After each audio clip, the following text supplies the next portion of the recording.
આજની આ પ્રેસ વાર્તામાં આપ સૌ પત્રકાર મિત્રોનું સ્વાગત છે। આપ સૌ જાણો છો કે ગુજરાતમાં છેલ્લા 30 વર્ષથી ભાજપની જે સરકાર છે એમની પાસે માત્ર ને માત્ર હવે તંત્રનો અને પોલીસનો દુરુપયોગ કર્યા સિવાય કશું બેચ્યું નથી। વિસાવદરની જનતાએ આમ આદમી પાર્ટીને આશીર્વાદ આપી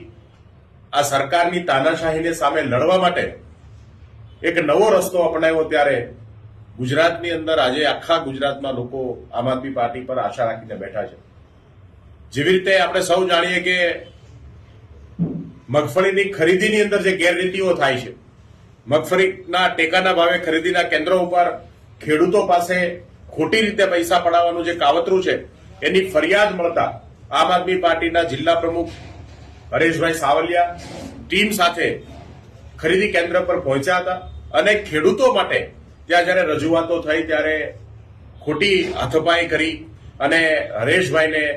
આ જે ત્યાંના ગુંડાઓ છે, મળતિયાઓ છે, એમણે ખોટી ફરિયાદ કરી અને એમના ઉપર એટ્રોસિટી જેવી ફરિયાદ કરવામાં આવી છે। ત્યારબાદ જેલની અંદર જેલ આમ જોવા જઈએ તો ખુખાર કેદીઓનું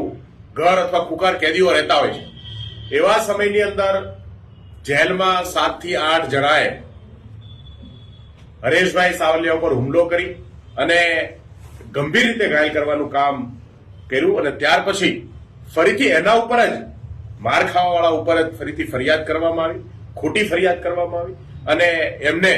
307 જેવી ગંભીર કલમો નાખીને જેલમાં રાખવા માટે, લાંબો સમય જેલમાં રાખવા માટેનું આખું આ કાવતરું છે।